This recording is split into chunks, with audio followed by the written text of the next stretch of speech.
एक commercial flight Mexico की तरफ उड़ रही थी और अंदर बैठे लोगों के लिए यह बस एक साधारण सफर था। लेकिन कुछ ही मिनटों में आसमान में एक भयानक धमाका होता है और पूरा प्लेन सीधे प्रशांत महासागर के गहरे पानी में क्रैश हो जाता है। क्रैश में कुछ लोग बच तो जाते हैं, लेकिन अब वो सैकड़ों फीट गहरे समंदर में डूबे उस प्लेन के अंदर फंसे हैं। ऑक्सीजन धीरे धीरे खत्म हो रही है और बाहर उनका इंतजार कर रही है भूखी शार्क्स। कहानी की शुरुआत होती है एक अमीर और रसूखदार गवर्नर की बेटी एवा से। एवा अपनी बोरिंग लाइफ से ब्रेक लेकर अपने बॉयफ्रेंड जेड और दोस्त कायल के साथ छुट्टियां मनाने मैक्सिको जा रही थी। क्योंकि एवा एक वीआईपी थी, इसलिए उसकी सुरक्षा के लिए ब्रैंडन नाम का एक बॉडीगार्ड भी उसके साथ था। वो सभी एक कमर्शियल फ्लाइट में बैठते हैं। प्लेन में उनके अलावा एक बुजुर्ग कपल और एक छोटी सी बच्ची रोजा भी साथ सफर कर रही थी। सब कुछ बिल्कुल सामान्य था। लोग सो रहे थे, बातें कर रहे थे। किसी को अंदाजा भी नहीं था कि ये उड़ान उनकी जिंदगी का आखिरी सफर होने वाली है। प्लेन आसमान की ऊंचाइयों में उड़ ही रहा था कि तभी एक जोरदार धमाका होता है। आसमान में उड़ रहे पक्षियों का एक झुंड सीधे प्लेन के इंजन से जा टकराता है और इंजन में भयानक आग लग जाती है। प्लेन का बैलेंस पूरी तरह बिगड़ जाता है। इससे पहले कि पायलट कुछ समझ पाता, इंजन का एक हिस्सा टूटकर सीधा प्लेन की खिड़की से अंदर घुस जाता है और प्लेन की बॉडी बीच से फट जाती है। हवा का दबाव इतना भयानक था कि जो लोग अपनी सीट बेल्ट नहीं बांधे हुए थे वो उस टूटे हुए हिस्से से सीधे हवा में बाहर खींचने लगते हैं। चारों तरफ सिर्फ चीख पुकार मची थी। ऑक्सीजन मास्क नीचे गिर चुके थे। एवा और उसके दोस्त अपनी सीटों से कसकर चिपके हुए थे, जबकि उनका प्लेन तेजी से सीधे प्रशांत महासागर के पानी की तरफ गिर रहा था।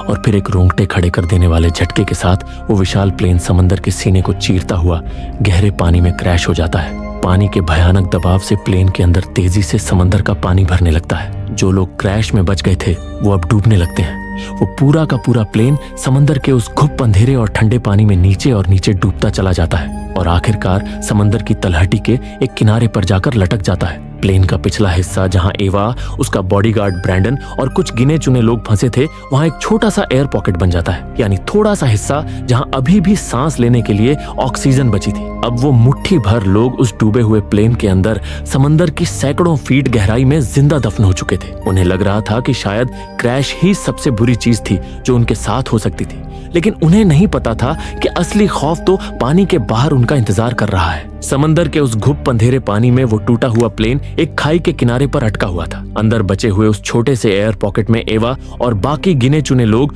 खौफ से कांप रहे थे। पानी का लेवल धीरे धीरे ऊपर आ रहा था और सांस लेने के लिए ऑक्सीजन खत्म हो रही थी। एवा का बॉडीगार्ड ब्रैंडन समझ जाता है कि बिना ऑक्सीजन के वो सब जल्द ही मारे जाएंगे। उसे याद आता है कि प्लेन में एक बीमार पैसेंजर था जिसके पास एक मेडिकल ऑक्सीजन सिलेंडर था। ब्रैंडन अपनी जान की परवाह किए बिना एक गहरी सांस लेता है और उस ठंडे पानी में गोता लगा देता है। अंदर का नजारा रोंगटे खड़े कर देने वाला था। पानी में चारों तरफ लाशें और मलबा तैर रहा था। ब्रैंडन तैरते हुए उस मरे हुए पैसेंजर तक पहुंचता है और जल्दी से उसका ऑक्सीजन सिलेंडर निकाल लेता है। वो सिलेंडर लेकर वापस ऊपर लौटने ही वाला था कि तभी प्लेन के टूटे हुए और खुले हिस्से से एक 20 फुट लंबी खूंखार शार्क सीधा प्लेन के अंदर आ घुसती है और ब्रैंडन पर जानलेवा हमला कर देती है। ब्रैंडन अपनी जान बचाने के लिए समंदर के शैतान से पूरी ताकत से लड़ता है। वो किसी तरह खुद को छुड़ाकर ऊपर एयर पॉकेट की तरफ आता है। वो पानी से बाहर सिर निकालकर हाँफता है और जल्दी से वो ऑक्सीजन सिलेंडर एवा और बाकी लोगों के हाथों में थमा देता है। सबको लगता है कि ब्रैंडन बच गया है। एवा राहत की सांस लेती है और उसे ऊपर खींचने के लिए आगे बढ़ती है कि तभी पानी के अंदर से वो खूंखार शार्क बिजली की तेजी से झपटती है। एवा और बाकी लोगों की आंखों के ठीक सामने वो शार्क ब्रैंडन को गहरे पानी के अंधेरे में खींच ले जाती है। एवा और बाकी लोग सदमे में आ जाते हैं। अब उन्हें वो खौफनाक सच समझ आ चुका था। वो सिर्फ एक डूबते हुए प्लेन में नहीं फंसे थे, बल्कि वो प्रशांत महासागर की सबसे खूंखार शार्क के बीच कैद हो चुके थे। इधर समंदर के ऊपर रेस्क्यू टीम अपने हेलीकॉप्टर से उस अथाह और विशाल प्रशांत महासागर में प्लेन का मलबा ढूंढने में जी जान से जुटी थी, और दूसरी तरफ समंदर की उस खौफनाक गहराई में वो गिने चुने लोग अपनी मौत का इंतजार कर रहे थे। तभी प्लेन के अंदर से लोहे के चरमराने की एक भयानक आवाज आने लगती है। ये समंदर के पानी के भयानक दबाव की आवाज थी। छत से पानी टपकने लगता है और एयर पॉकेट में पानी का लेवल तेजी से ऊपर बढ़ने लगता है। वो लोग कुछ समझ पाते उससे पहले ही एक और रोंगटे खड़े कर देने वाला झटका लगता है। वो विशाल प्लेन समंदर के उस अंडर वाटर पहाड़ से नीचे खिसकने लगता है और खिसकते खिसकते खाई के बिल्कुल आखिरी किनारे पर जाकर अटक जाता है। अंदर पानी का लेवल अब और भी ज्यादा बढ़ चुका था। लेकिन तभी किस्मत एक चमत्कार करती है। ऊपर उड़ रहे हेलीकॉप्टर को आखिरकार समंदर की सतह पर प्लेन का मलबा दिख जाता है। वो बिना वक्त गंवाए अपने 2 बेहतरीन गोताखोरों को उस गहरे पानी में उतार देते हैं। वो दोनों डाइवर्स उस ठंडे और खूब अंधेरे पानी में नीचे जाते हैं और कुछ ही देर में उनकी नजर उस डूबे हुए प्लेन पर पड़ती है। अंदर फंसे एवा और बाकी लोग जब खिड़की से बाहर डाइवर्स को देखते हैं तो उनके चेहरों पर खुशी के आंसू आ जाते हैं। उनकी जिंदा बचने की खत्म हो चुकी उम्मीद एक बार फिर जाग उठती है। वो खुशी से पागल होकर शीशे पर हाथ मारने लगते हैं। दोनों डाइवर्स प्लेन के बिल्कुल पास पहुंच चुके थे। उनकी उंगलियां प्लेन के शीशे को छूने ही वाली थी कि तभी उस खूब अंधेरे पानी को चीरते हुए वो विशाल और खूंखार शार्क बिजली की रफ्तार से आती है और सीधे उन डाइवर्स पर मौत बनकर टूट पड़ती है। अंदर बैठे लोगों की आंखों के ठीक सामने वो शार्क उन दोनों डाइवर्स को बेरहमी से अपने जबड़ों में दबाकर चीर डालती है। एवा और उसके दोस्तों की वो खुशी एक ही सेकंड में खौफनाक चीखों में बदल जाती है और उनके जिंदा बचने की वो आखिरी उम्मीद समंदर के उस लाल होते पानी में हमेशा के लिए दफन हो जाती है। उन दोनों डाइवर्स के खौफनाक अंत के बाद प्लेन के एयर पॉकेट में दहशत का सन्नाटा छा गया था। अब उन्हें बचाने कोई नहीं आने वाला था। जिंदा बचने का सिर्फ एक ही रास्ता था, उन मरे हुए डाइवर्स का डाइविंग सूट और ऑक्सीजन गियर हासिल करना।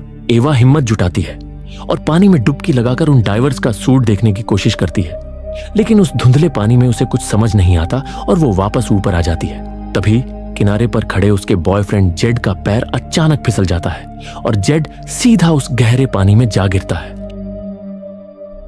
पानी में गिरते ही जेड और वहां खड़े बाकी लोग दहशत में आ जाते हैं।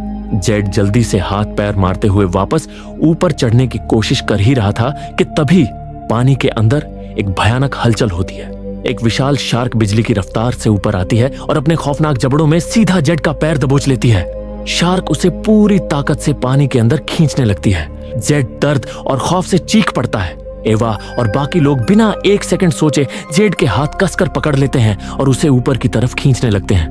मौत की इस रस्साकशी के बाद वो लोग किसी तरह जेड को पानी से बाहर खींच ही लेते हैं, लेकिन जब उनकी नजर जेड पर पड़ती है तो उनकी रूह कांप जाती है। जेड बुरी तरह जख्मी हो चुका था। शार्क ने घुटने के नीचे से उसका एक पैर पूरी तरह चबा लिया था और वो दर्द से तड़प रहा था। एवा और बाकी लोग मिलकर जल्दी से उसके कटे हुए पैर की कसकर मरहम पट्टी करते हैं ताकि खून बहना रुक सके।